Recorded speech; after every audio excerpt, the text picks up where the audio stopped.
Luchando por la justicia. Tu asesor legal en radio. Soluciones legales para el día a día.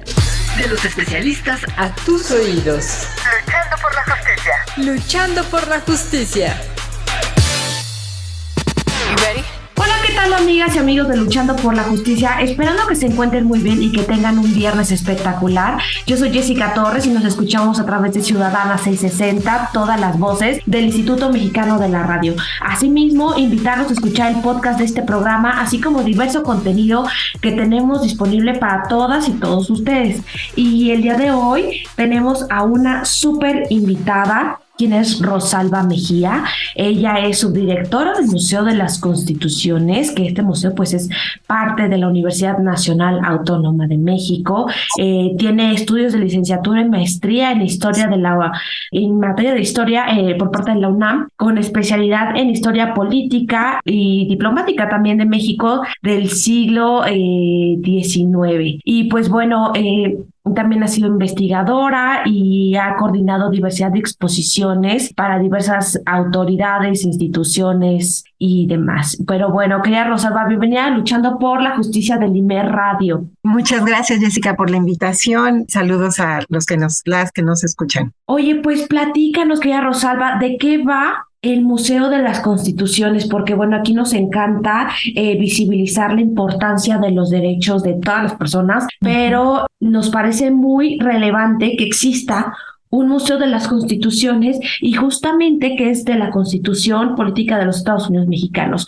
Platícanos de qué va este museo, cómo visibiliza los derechos de las personas, todo. ¿Tú cómo ves este tema? Perfecto, pues sí, mira, te platico. El Museo de las Constituciones se inauguró en el 2011. Es un museo que fue creado en la Coordinación de Humanidades de la UNAM. El proyecto estuvo liderado por abogados como el doctor Jorge Carpizo y otros importantes abogados de nuestra universidad. Y la idea era crear un espacio en el que se hablara de precisamente los derechos de las personas y no dejar de lado hablar de nuestra historia constitucional, porque a fin de cuentas la Constitución actual es resultado de la lucha de nuestra sociedad, no solo en este siglo XX, que fue cuando se creó esta Constitución, sino de toda nuestra historia constitucional en el siglo XIX, desde la independencia, y que ha sido una evolución precisamente de este documento,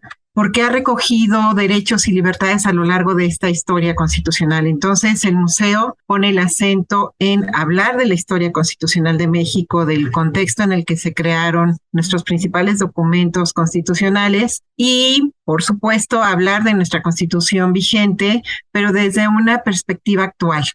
Cuando el museo se abrió en el 2011, se hizo énfasis en la historia constitucional, se hablaba de los derechos, de la importancia de los derechos incluidos en nuestra Constitución. Y cuando llegó el momento de celebrar los 100 años de la Constitución de 1917, el rector, el doctor Enrique Graue, consideró necesario hacer una actualización del museo y sobre todo pensar en que el público al que tendríamos que llegar principalmente sería el de jóvenes de nivel bachillerato, universitarios, sin excluir obviamente al resto de personas que pudieran acercarse a este espacio, con el mensaje de la Constitución y la ciudadanía, de hablar de la importancia de las leyes en nuestra vida, de hablar de la importancia de fomentar una cultura ciudadana y una cultura jurídica que conociera cuáles son las normas que permiten la convivencia en sociedad. A fin de cuentas, el derecho es eso, ¿no? Un conjunto de normas que buscan el bien común de todos y el bienestar en sociedad. Entonces, con esa consigna se cerró el museo a fines del 2016 para iniciar un proyecto de remodelación museográfica y de actualización de contenidos. En esta empresa pues participaron cientos de personas y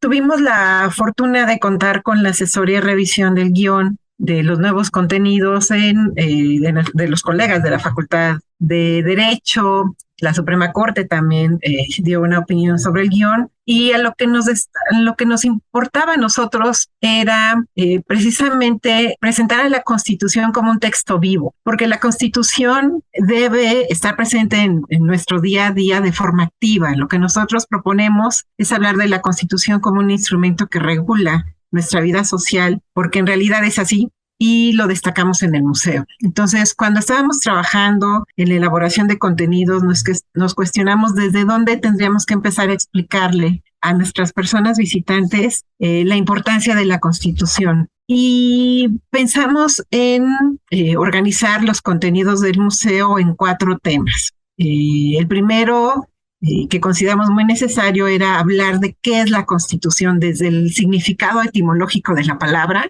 hasta lo que significa tener una Constitución y su importancia, no solo para la persona como individuo, sino la persona como miembro de un grupo social. Entonces, el tema 1 del museo empieza precisamente con hablar de qué es la Constitución y por qué es importante. No solo es un documento que organiza las instituciones de gobierno, sino que también dicta normas de conducta para las personas que integran a la sociedad, y sobre todo que reconoce a las personas como titulares de derechos. Ese tema es el introductorio del museo. En él ponemos las bases para explicar de qué va la Constitución, y hicimos una evaluación sobre la conveniencia o no de mantener el módulo o de mantener la historia de nuestra Constitución en el museo. Y después de revisar unas estadísticas de encuestas que hacía la UNAM y que hacían otros medios sobre el conocimiento que tenían las personas encuestadas sobre nuestra historia de México, cuando encontramos respuestas del tipo de que México se había independizado de Estados Unidos o de otro país o de otro imperio, dijimos, necesitamos reforzar esta parte de historia de México, y dentro de la historia de México destacar los momentos en los que se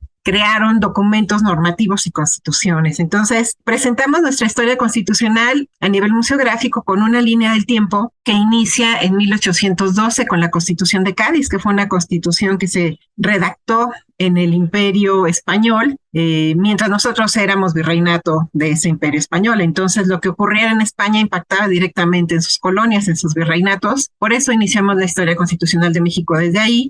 Los principios de esta Constitución Liberal de Cádiz fueron retomados en nuestra primera Constitución, ya como un país independiente en 1824, pero también presentamos lo que pasaba durante la Guerra de Independencia, cuando algún grupo de militares y políticos decide que lo más conveniente para México era independizarse o ser un territorio autónomo de la corona española. Hubo algunas propuestas muy, muy importantes sobre cómo debería organizarse la nueva nación, la nación independiente, y pues ni más ni menos que aparecen en el escenario Ignacio López Rayón, José María Morelos, el mismo Miguel Hidalgo con su bando de abolición de la esclavitud, en donde se van ya sentando en nuestra historia principios de libertades y principios que pretendían constituir al nuevo país independiente. Entonces, retomamos esas aportaciones en cuanto a principios y derechos, y vamos así recorriendo en este módulo los textos que consideramos fundamentales para hablar de cómo nuestra Constitución fue evolucionando a lo largo de este siglo XIX, que fue la conformación de este documento. Entonces, en la línea del tiempo incluimos algunos documentos originales, constituciones originales, que ilustran de la evolución de estos documentos. Pasamos obviamente la revisión de nuestra primera constitución, como te decía, que fue la de 1824, después las constituciones centralistas de los 30, de la década de los 40, el acta de 1847, y terminamos esa línea del tiempo con la constitución que duró más tiempo vigente en el siglo XIX, que fue la Constitución de 1857, elaborada en la época de Benito Juárez, y que sería la base para la elaboración de la Constitución de 1917. Y me detengo aquí un momento. Sí, perdón, dime. Es que me parece fantástico que exista una línea del tiempo y que nos los planteen de manera fácil, de manera didáctica y de manera lúdica también, porque, bueno, luego vemos la historia y a muchas personas se nos complica a veces analizar o contextualizar, y como bien nos dices, me encanta esta idea de poder hacer a la Constitución un documento vivo, cercano, y que realmente todos lo podamos entender de manera accesible, y qué mejor desde una línea del tiempo. Entonces, ahorita que nos estás explicando de estas etapas, en concreto, bueno, resulta más fácil y digerible entender el contexto histórico de nuestra Carta Magna y cómo es que actualmente, bueno, tenemos a la reciente Constitución y que sigue vigente en nuestros días, ¿no? Ya como bien nos comentabas, la de 1917. Y bueno, ¿qué es lo que ha pasado respecto de esta última etapa del contexto histórico que ya nos habla? Claro, pues mira, la línea del tiempo, como te comentaba, termina con esta Constitución de 1857 y con la etapa más importante para nuestra historia constitucional, que fue la Revolución en 1910, que dio pie a considerar que era necesario incluir nuevos derechos, actualizar la Constitución, una Constitución que debía responder a las demandas y a las exigencias sociales que surgieron en esta lucha revolucionaria. Entonces, de esa línea del tiempo pasamos a un tercer tema que se dedica precisamente a la Constitución de 1917, en el que destacamos a los grupos sociales que emergieron en esa lucha. Ponemos el acento en la participación de las mujeres, incluso en la participación de niños y adolescentes que estuvieron pues en los campos de batalla y participando de alguna manera en este proceso revolucionario, en el grupo de los obreros, que fue un grupo que estuvo muy reprimido y que había dado algunas manifestaciones de lucha a fines del porfiriato que generó oposición política contra Porfirio Díaz y que en la revolución tuvo un escenario en el que salió a las calles, salió a luchar y puso sobre la mesa más demandas para mejorar sus condiciones laborales, ¿no? Entonces,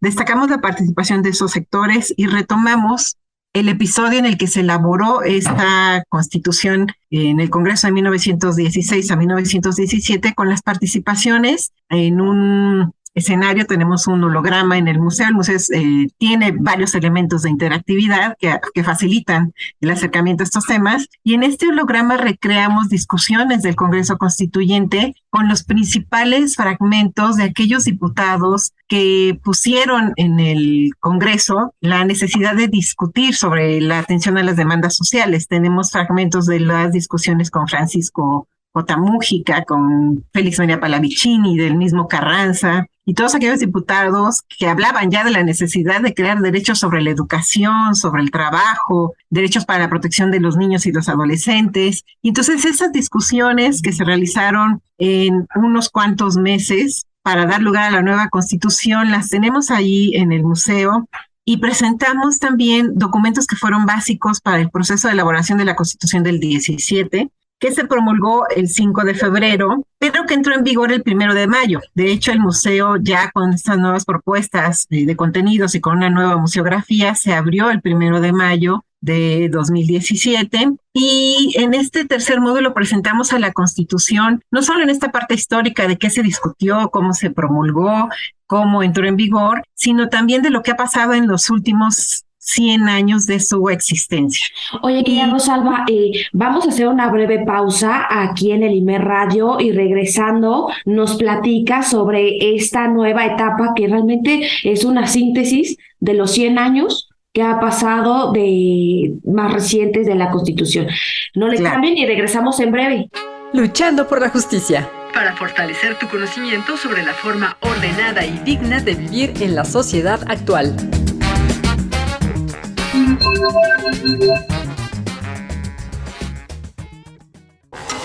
Luchando por la justicia. Brinda herramientas educativas para promover la cultura de la legalidad, los derechos humanos y la perspectiva de género. Luchando por la justicia. Amigas y amigos de Luchando por la Justicia, ya regresamos de una breve pausa aquí en Ciudadana 660, todas las voces del Instituto Mexicano de la Radio. Y como les platicaba en la primera parte de este programa, tenemos como invitada a la subdirectora del Museo de las Constituciones, Rosalba Mejía, quien nos estaba platicando en esta primera parte del programa sobre esta línea del tiempo, cómo se ha ido evolucionando la Constitución que actualmente tenemos en vigencia y también este contexto histórico, cómo cómo comienza desde diferentes etapas y cómo es que desde la colonización de España hacia México, bueno, se empiezan a adoptar determinadas figuras desde una perspectiva sencilla y nos explica de una manera fácil para que también visitemos a este Museo de las Constituciones, que es parte de la Universidad Nacional Autónoma de México. Y pues bueno, en esta segunda parte del programa, Rosalba nos va a platicar sobre qué ha pasado en los últimos 100 años de la Constitución. ¿No es así, querida Rosalba? Claro que sí, Jessica. Pues sí, estábamos en este recorrido y te comentaba que en el tema 3 del museo hablamos de la Constitución del 17, no solo de cómo surgió, no solo de cómo se realizó este congreso, sino de qué ha pasado en esos últimos 100 años en los que se reabrió el museo con nuevos contenidos y que lo conmemoramos en el 2017. Pues hablamos de una Constitución que incorporó derechos sociales, que fue la primera Constitución en el mundo, la primera Constitución del siglo XX, que incorporó derechos para niñas, niños, para los trabajadores, y que fue reconocida a nivel mundial por eso. Incluso antes muchos dicen, no, pero Rusia y la Revolución Rusa, no, la Constitución de México incluyó antes esos derechos y los destacamos en el museo, pero vamos más allá. Hablamos en este tema de cómo fue necesario hablar de los derechos de las mujeres, de los niños, de las niñas y de grupos como el de las comunidades indígenas o los pueblos originarios, que precisamente en esa revisión histórica han sido grupos que históricamente han sido vulnerados en sus derechos. Entonces tenemos un interactivo en donde retomamos esta línea del tiempo ya en particular de los derechos de estos tres grupos: mujeres, niñas, niños y pueblos indígenas, y cómo el Estado mexicano, a través de estas décadas en el siglo XX, fue atendiendo la necesidad de que estos grupos tuvieran leyes específicas para proteger sus derechos. No solo lo que estuviera en la Constitución, sino leyes específicas para destacar la importancia y la necesidad de protegerlos de manera particular. Entonces, otro tema que destacamos en este módulo es cómo se ha reformado la Constitución a lo largo ya de más de 100 años para hacer un texto que se mantenga vigente. En realidad, de los 136 artículos de la Constitución, solo hay aproximadamente 21 o 23 que conservan su redacción original y no han sido modificados. El resto de artículos han sido modificados, han sido reformados. Los artículos pueden ser modificados con reformas, pueden ser modificados pueden ser abrogados, por ejemplo, que se eliminen de la Constitución, pueden ser adicionados. Entonces, este proceso se ha realizado desde la década de 1920 a finales de 1920, que se empieza a reformar esta Constitución, pero lo que destacamos nosotros es no ver cuántos artículos se han reformado, sino sobre todo cuáles son los que se han reformado. Y vemos que el principal título, el principal apartado de nuestra Constitución que se ha reformado es el que se refiere al poder legislativo, a las cámaras del Congreso de la Unión. ¿Por qué? Porque ellas son las que tienen las facultades de crear leyes y actualizar todo este marco normativo para la aplicación de reformas que beneficien a nuestra sociedad. Entonces, tenemos una gráfica en la que vemos con qué presidentes ha habido más reformas y en qué se han hecho estas reformas. Y hay un recurso museográfico interesante también en el que tratamos de explicar a través del crecimiento de la población desde la Revolución, desde 1910 hasta 2015, que teníamos el último corte censal, de cómo simplemente atendiendo o viendo cómo la población de nuestro país ha crecido,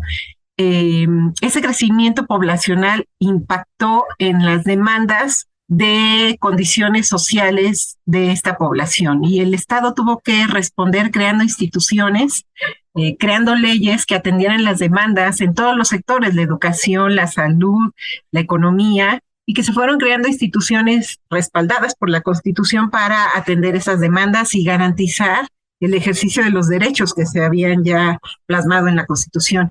Y algo fundamental que también tenemos en este módulo es que a partir del 2011, cuando se reforma la Constitución para establecer en ella lo que se llama el principio de convencionalidad, es decir, que todos los acuerdos, todos los tratados, todas las convenciones internacionales que ha firmado México en materia de derechos humanos tenían el nivel de obligatoriedad de la Constitución misma, es decir, no se integran en la Constitución, pero México tiene la obligación de respetar los derechos y las garantías inscritos en esos tratados. Junto con esa reforma se amplió la Carta de Derechos en nuestra Constitución. Por ejemplo, el artículo 4, a partir del 2011, reconoce el interés superior de la niñez en aras de proteger en especial a este grupo. También se incluyó, por ejemplo, el derecho a la alimentación, el derecho a la cultura física y el deporte, y eso es un reflejo de cómo, a través de la reforma, si bien no hacemos una nueva constitución, existe un mismo mecanismo de la Constitución para modificarla e irla actualizando e insertar estas normas o estos derechos que responden a las necesidades de nuestra sociedad. Por ejemplo, reformas más recientes es hablar de la composición pluriétnica de nuestro país, reconocer el derecho de las comunidades indígenas, de los pueblos originarios, a reconocer sus formas de organización política, social, y también hablar, por ejemplo, del grupo de los afromexicanos, los afrodescendientes que existen en nuestro país y que también tienen, obviamente, los mismos derechos que el resto de las personas. Entonces, reformas de ese tipo nos hablan de la Constitución como un texto vigente que trata de estar al día en cuanto a las necesidades y las demandas de la población. Y para vincular esta Constitución con el mensaje del museo, que es el ejercicio ciudadano, tenemos un último tema, que es el de la Constitución y la ciudadanía. Y ahí ponemos el acento en la importancia de hacer un ejercicio de fomento de una cultura ciudadana con base en el respeto a las normas, porque las normas están en nuestro día a día desde que nos levantamos, ¿no? Desde que nos levantamos y empezamos a hacer nuestras actividades cotidianas, estudiar, trabajar, o la misma convivencia en familia, todo tiene normas detrás de que garantizan o pretenden garantizar el ejercicio de una convivencia sana y sobre todo de respeto a los derechos de los demás para fomentar pues la igualdad y sobre todo la no discriminación. El mensaje del museo en este tema es hablar de una cultura ciudadana en el que se reconozcan los derechos de los otros y que podamos convivir en una sociedad en la que haya el menor número de violaciones a los derechos de las demás personas para no caer en circunstancias de discriminación, que es lo que fomenta la desigualdad social y la que provoca infinidad de problemas sociales que vivimos en nuestra sociedad, en la que desafortunadamente los niveles de respeto a la ley son bajos, pero que por lo mismo presentan un reto para nosotros y espacios de oportunidad para trabajar en esta labor de divulgar los principios constitucionales y apelar al ejercicio de una cultura ciudadana que conozca sus derechos, que los ejerza y que exija a las instituciones que los proteja y que tenga instrumentos y una infraestructura institucional para garantizar el ejercicio de esos derechos. Ese es el mensaje del museo. Y complementario a este recorrido general de estos 4 temas, pues tenemos exposiciones temporales en las que ponemos el acento en temas específicos para difundir, ya sea históricos o en cuanto a nuestros derechos que están en la Carta Magna. Por ejemplo, en el 2018, que fue un año de elecciones, la exposición temporal que tuvimos se trató de el derecho al voto. Se llamó Tu voto es tu derecho. Y hablamos precisamente de cuál era el marco normativo en el que había surgido el derecho al voto, cómo las mujeres consiguieron el derecho al voto recientemente, estamos hablando de la década de 1950, y cómo se podía ejercer ese derecho al voto, qué se necesitaba para participar en las votaciones, qué debía conocer la gente para poder participar en estas elecciones presidenciales que se hicieron en 2018 para promover ese ejercicio de este derecho político que tenemos todos los ciudadanos mayores de 18 años. Oye, Después, Rosalba, claro. Realmente este contexto que nos platicas me parece de lo más interesante porque, bueno, para hacer una breve recapitulación, nos platicaste que en el Museo de las Constituciones nos podemos encontrar datos curiosos, por ejemplo, que presidentes de la República han hecho mayores modificaciones, reformas, adendas, etcétera, a los artículos constitucionales. También la importancia de seguir visibilizando los derechos de los grupos históricamente discriminados, de las personas adultas mayores, de la niñez en México, de las adolescencias, las juventudes, de las personas con discapacidad, de la diversidad sexual, las personas afromexicanas, etcétera, que realmente tenemos derechos todas y todos en igualdad de condiciones. Y finalmente lo que nos platicabas de cómo es que los tratados internacionales sociales también deben ser tomados en consideración y no solamente como una mera optatividad, sino que son obligatorios para todas las autoridades del Estado mexicano. Pero querida Rosalba, se nos está acabando el tiempo aquí en Ciudadana 660 del Imer Radio y quisiera pedirte que nos compartas pues estas redes sociales, dónde podemos encontrar el museo, podemos encontrarlo también en plataformas digitales, en físico. Platícanos un poquito. Claro que sí, pues el museo tiene una página que les invito a que visiten, es museodelasconstituciones.unam.mx y allí pueden encontrar de todo. Desde la historia del recinto, tenemos el privilegio de estar alojados en un recinto que es monumento histórico, es el templo de San Pedro y San Pablo, y que además fue la primera sede legislativa de nuestra historia independiente. Allí se establecieron los primeros congresos desde 1822, allí se promulgó la Constitución de 1824, entonces es un recinto histórico parlamentario que además tiene una riqueza patrimonial artística y muy importante. Están los primeros murales en nuestra historia. El museo lo pueden recorrer en la página, tenemos un recorrido virtual en nuestra página museodelasconstituciones.unam.mx. Los invito también a que nos visiten, estamos ubicados en el Centro Histórico de la Ciudad de México, en la calle del Carmen 31, esquina con San Ildefonso, y por supuesto en nuestras redes sociales, en nuestro Facebook, tenemos Twitter y tenemos Instagram como Museo de las Constituciones o Constituciones. Es un espacio universitario, todas las actividades son gratuitas. Actualmente tenemos una exposición temporal que se llama Mafalda, Miradas a lo Femenino, que precisamente habla de la importancia de reconocer la necesidad de la igualdad entre géneros, de no discriminar.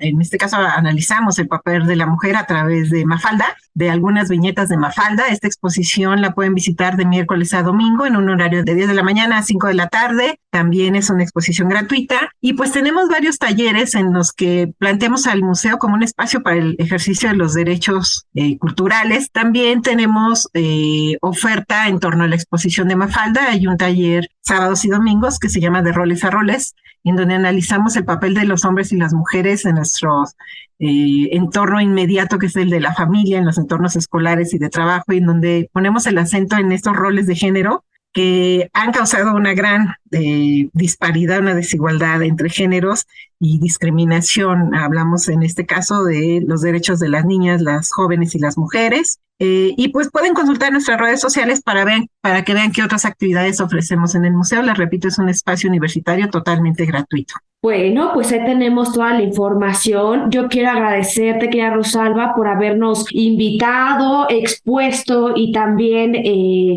informado sobre las diversas actividades y la diversa promoción de actividades académicas y de investigación y también de involucramiento en estos derechos de todas las personas y también de visibilizar los derechos de las mujeres en igualdad de condiciones, libres de violencia y de discriminación. Ahí tenemos todas las plataformas y las redes sociales del Museo de las Constituciones. Yo soy Jessica Torres y nos escuchamos el próximo viernes a través de Ciudadana 660, todas las voces. Que tengan un fin de semana espectacular. Adiós. Cápsula de la semana. Cápsula de la semana. Cada 8 de diciembre se conmemora el Día Nacional de la Flor de Nochebuena, la cual es originaria de México y reconocida en el mundo como símbolo de la Navidad desde que el embajador Joel Poinsett la llevó a los Estados Unidos para su producción y comercialización. Considerada un regalo navideño de México para el mundo, su nombre significa flor que se marchita. México produce más de 30 variedades y el estado de Morelos es el principal productor de la Nochebuena. Luchando por la justicia, promueve el pensamiento de respeto a los derechos humanos y que las diferencias individuales no sean argumento para justificar la desigualdad, el maltrato o la discriminación. Luchando por la justicia. Luchando por la justicia.